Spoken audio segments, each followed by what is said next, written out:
i državni sekretar, gospodin Nenad Borovčanin, kao naš Lozničanin i predsjednik Skupštine i ja naravno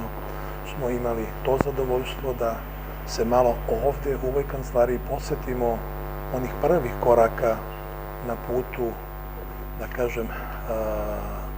na putu afirmacije jedne politike prema mladima, politike iza koje smo svi mi zajedno stali, i ja kao gradonačelnik, i čitav grad i gradska skupština, i naravno imali smo svo ovo vreme podršku i resornog ministarstva. Mi iskreno verujemo da u narednom periodu će mladi Loznice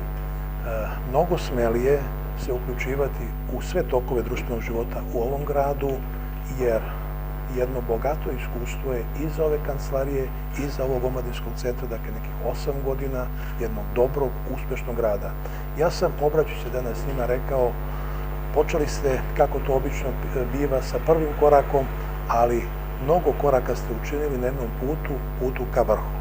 Dakle, očekujemo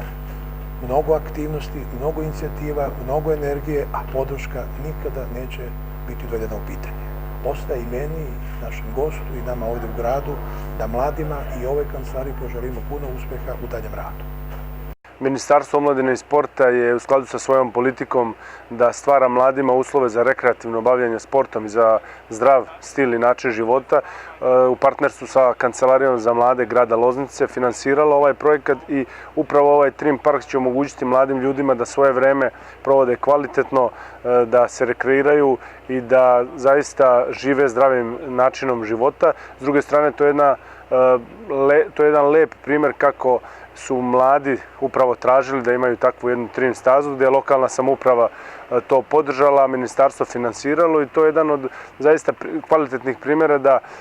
mladi, lokalne samouprave i ministarstvo mogu zajedno da sarađuju i da rešavaju probleme mladih ljudi i da zadovoljavaju njihove potrebe.